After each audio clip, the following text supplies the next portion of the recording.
आइए समझते हैं व्हाट इज हीट। हीट क्या होती है? आपको सबसे पहले बता दें कि हीट एक फॉर्म ऑफ एनर्जी होती है। बिल्कुल सही। जिस तरह से इलेक्ट्रिकल, मैकेनिकल, थर्मल एनर्जी होती है, बिल्कुल उसी तरह से होती है हमारी heat energy. Yes, so let us come to the heat. Heat is the form of energy that makes any object hot or cool। किसी भी चीज़ को जब आप एक्चुअली फील करते हैं तो ईदर वो हॉट होती है या कूल होती है, और जो हॉट या कूल होती हैं उसके पीछे रीज़न होता है उसके अंदर प्रेजेंट हीट एनर्जी का। And that's the reason something are actually making you feel hotter and the others are colder comparatively. जब हम बात करते हैं आइस की, तो ice is, yes, it is actually cool, and when I am talking about either the flames और the fire, वो होता है हॉट। और क्यों होता है वो hot? Yes, the answer is correct, because the flames और fire is having heat energy in it, and this heat energy is actually making it hotter than the ice। ऐसा नहीं है कि आइस में हीट नहीं होती है, but that is actually negligible, बहुत माइन्यूट क्वांटिटी में होती है, इसीलिए वो हमें ठंडा महसूस करवाता है, जबकि कोई फ्लेम या फायर हमें गर्म महसूस कराती है। सो आप समझ गए कि what is heat? Heat is a form of energy.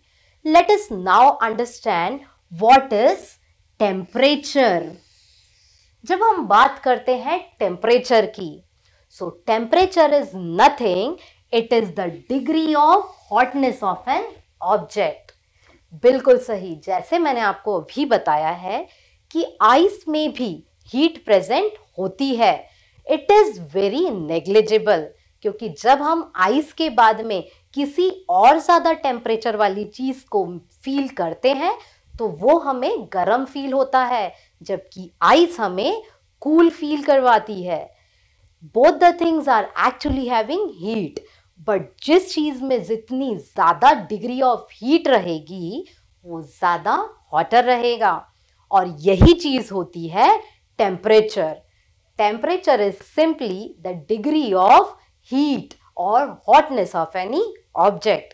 अब अगर आपके पास में एक मग है, उस मग में आपने बॉइल्ड वाटर लिया है, बिल्कुल आपको इसे छूना नहीं है, but you can see the steam coming out of the mug.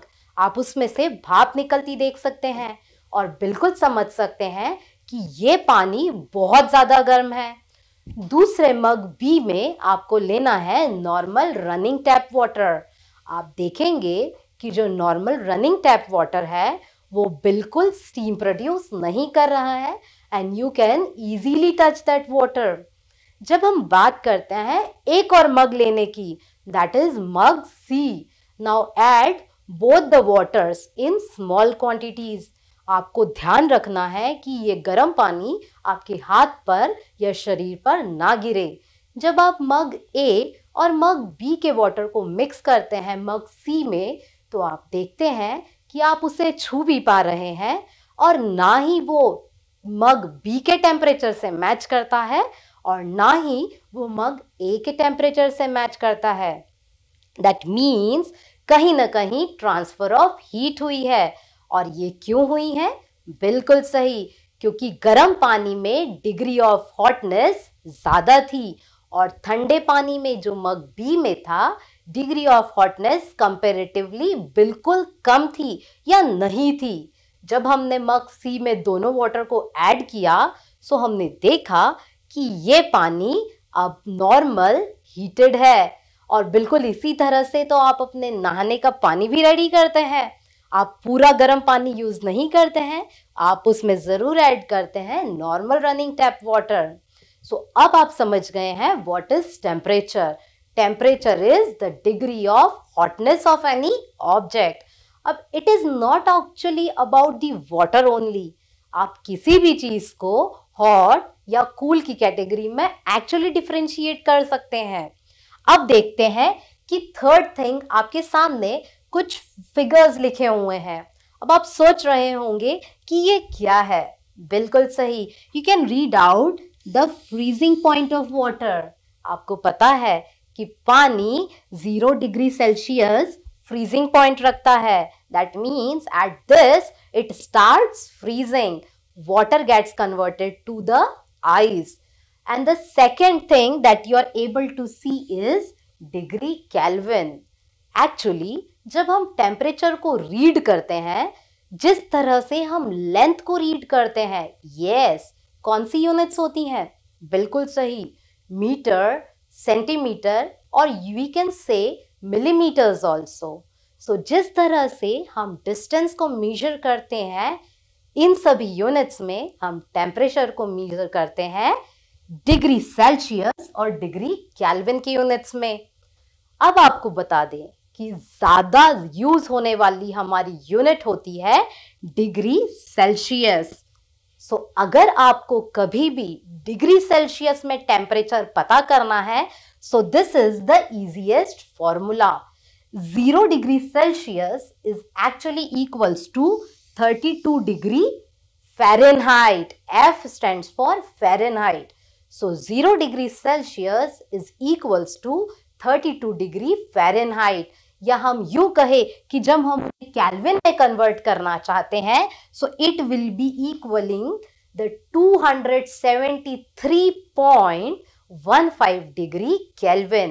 आप एक्चुअली डिग्री फ़ारेनहाइट और डिग्री केल्विन में किसी भी डिग्री सेल्सियस के टेम्परेचर को कन्वर्ट कर सकते हैं और फॉर्मूला बहुत इजी होता है। फॉर एग्जाम्पल, अगर आपको कोई भी टेम्परेचर, इंस्टेंस के लिए, what is the normal body temperature? Yes, it is 37 degree Celsius. ये नॉर्मल ह्यूमन बॉडी टेम्परेचर होता है। सपोज अगर मुझे इस डिग्री सेल्सियस को फ़ारेनहाइट में कन्वर्ट करना है, so the formula is very easy and I will put this 37 over here.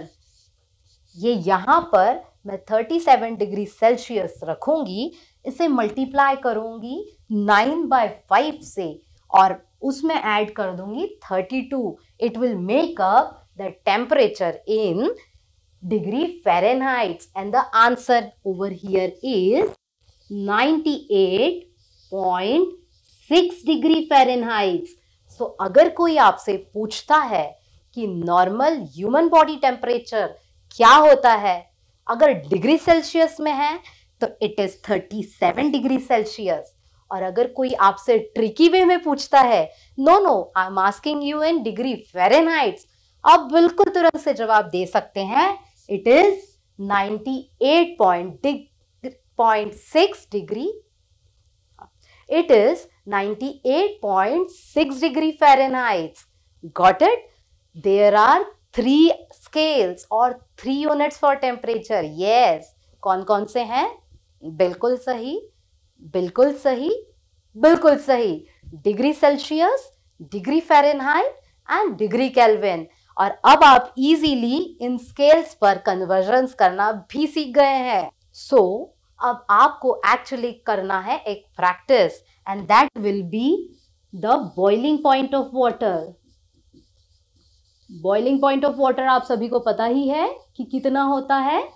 बिल्कुल सही, इट इज 100 डिग्री सेल्सियस। आपको इसे कन्वर्ट करना है डिग्री फ़ारेनहाइट और डिग्री केल्विन में, and you will be amazed that you can easily convert them.